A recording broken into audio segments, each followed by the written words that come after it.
లక్ష్మీదేవి శుక్రవారం కథ. ఈ కథ విన్న వారికి సంపదలకు లోటు ఉండదు. సిరి సంపదలు కలుగుతాయి. అదృష్టం కలుగుతుంది. లక్ష్మీదేవి వారి ఇంట్లో తిష్ట వేసుకొని కూర్చుంటుంది. ఇక ఎవరైతే ఈ కథను వింటారో వారింట్లో లక్ష్మీదేవి కొలువై ఉంటుంది. ఇక ఆలస్యం చేయకుండా కథలోకి వెళ్ళిపోదాం. పార్వతీపురం అనే ఒక ఊరిలో ఒక వృద్ధ బ్రాహ్మణుడు ఉండేవారు. ఆయనకు 5 కొడుకులు. వారికి పెళ్ళి అయి వేరుగా కాపురం ఉంటున్నారు.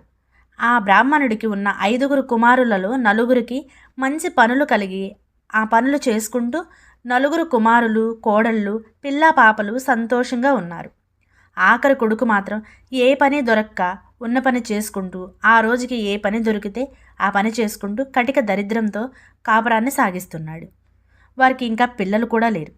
ఇదిలా ఉండగానే శుక్రవారం రోజు లక్ష్మీదేవి లోక సంచారం చేస్తూ ఆ బ్రాహ్మణ కుమారులైన ఇంటి ముందు ఆగింది. మొదట